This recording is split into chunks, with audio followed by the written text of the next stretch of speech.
Hola, mi nombre es Ricardo García Muñoz y les voy a exponer el tema de las múltiples inteligencias del psicólogo Howard Gardner. Históricamente se ha concebido la existencia de una inteligencia única como expresión de la cognición humana, la cual era susceptible de cuantificación al ser evaluada con un instrumento cuyos resultados numéricos señalaban la magnitud del desarrollo de la misma en el individuo. Howard Gardner nos muestran que, en realidad tenemos por lo menos 8 inteligencias diferentes. Los seres humanos poseemos este espectro de inteligencias, y nos diferenciamos por el nivel de desarrollo y la configuración particular, derivada de la dotación biológica de cada uno, de su interacción con el entorno y de la cultura propia en su momento histórico.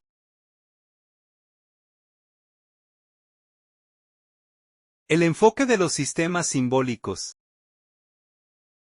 Gardner se inscribe a sí mismo dentro del enfoque de sistemas simbólicos que encuentra sus fundamentos en la filosofía contemporánea de mediados del siglo XX con filósofos como Susan Lane, Frederick Norton, entre otros, quienes sostienen que la capacidad comunicativa del hombre da lugar al desarrollo de su capacidad para la creación de símbolos, capacidad que le permite al ser humano distinguirse de los animales y desarrollar su cognición. Para Gardner es importante destacar las capacidades simbólicas del ser humano en la comprensión de la inteligencia. Feldman señaló que ciertos logros, como los lógicos matemáticos, son universales, pero otros están solo en determinadas culturas. Por ejemplo, leer puede ser algo más valorado en ciertas culturas que en otras. Por otro lado, están los dominios simbólicos singulares, presentes en uno o en muy pocos individuos, que motiva a Feldman a estudiar al niño prodigio, en el cual podría considerarse la conjunción de varios factores, una inclinación inicial, educación familiar, la educación formal, etc. Gardner asume una posición crítica frente al concepto tradicional de inteligencia, pues contempla que la inteligencia ha sido, en términos generales, concebida dentro de una visión uniforme y reduccionista, expresada en un constructo unitario y no un factor general. Orígenes de la propuesta de Gardner. De acuerdo con las propias palabras de Gardner en 1995, cuando publicó su teoría en 1983, encontró poca acogida entre los colegas. Mi teoría gustó a unos cuantos psicólogos, desagradó a unos pocos más y la mayoría la ignoró. Sin embargo, hay que destacar de esta circunstancia que cuando ya se encontraba convencido de que su proposición estaba condenada al olvido como tantas otras en la historia de la disciplina, inesperadamente comenzó a recibir una gran atención del sector educativo, y al respecto manifestó que existía otro público con un auténtico interés por mis ideas, el público de los profesionales de la educación. Podríamos decir que constituyó una teoría no consensuada en su disciplina de origen, pero acogida por un sector de los educadores, por lo que pasó a servir de fundamento para nuevas prácticas que revierten en modificaciones del propio perfil profesional del educador. Gardner rompe con el esquema tradicional de inteligencia, dándole al concepto un nuevo significado al referirse con él a una amplia variedad de capacidades humanas. Congruente con esto, casi todos podemos reconocer la existencia de la creatividad en la música o en la plástica, las sorprendentes habilidades del cuerpo, el liderazgo o el trabajo en equipo.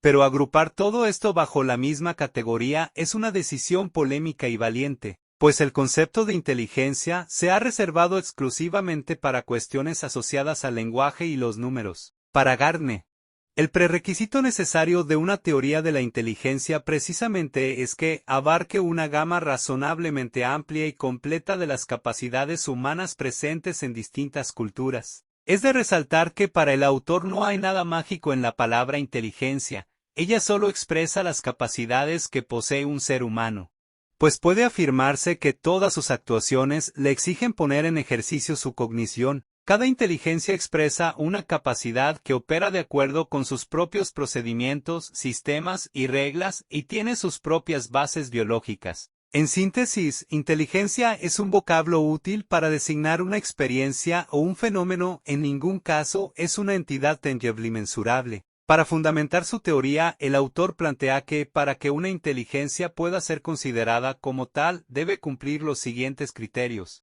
1. Del potencial aislado por daño cerebral. 2. Una historia evolucionista de las habilidades. 3. La identificación de unas operaciones o habilidades básicas. 4.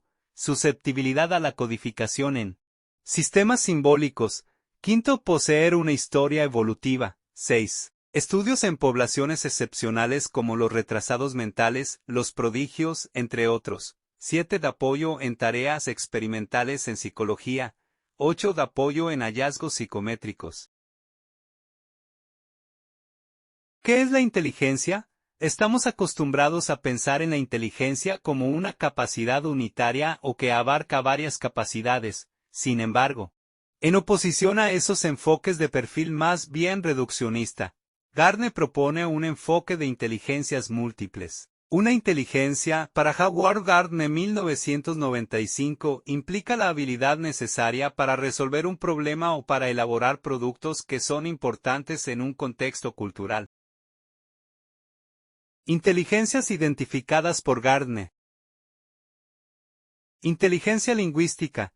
Se refiere a la adecuada construcción de las oraciones, la utilización de las palabras de acuerdo con sus significados y sonidos, al igual que la utilización del lenguaje de conformidad con sus diversos usos. Inteligencia musical. Se refiere al uso adecuado del ritmo, melodía y tono en la construcción y apreciación musical. Inteligencia lógico-matemática. Referida a la facilidad para manejar cadenas de razonamiento e identificar patrones de funcionamiento en la resolución de problemas. Inteligencia senestésico-corporal. Señala la capacidad para manejar el cuerpo en la realización de movimientos en función del espacio físico y para manejar objetos con destreza. Inteligencia espacial.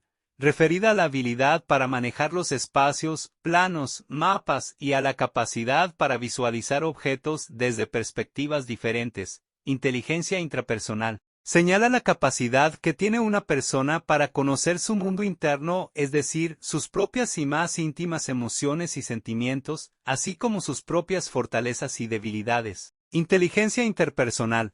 Muestra la habilidad para reconocer las emociones y sentimientos derivados de las relaciones entre las personas y sus grupos. Inteligencia naturalística. Se refiere a la habilidad para discriminar y clasificar los organismos vivos existentes en la naturaleza.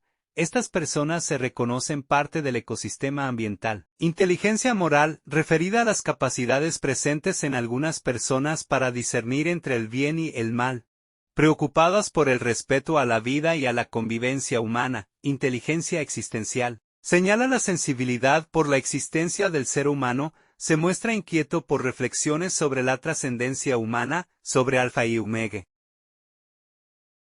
Creatividad en las inteligencias. Gardner postula que cada una de las inteligencias expresa en su interior la creatividad misma, y por tanto debe estudiarse y comprenderse de manera integral. Gardner caracteriza la creatividad y la persona creativa del siguiente modo. Implica novedad inicial y aceptación final, elaboración de nuevos productos o el planteamiento de nuevos problemas.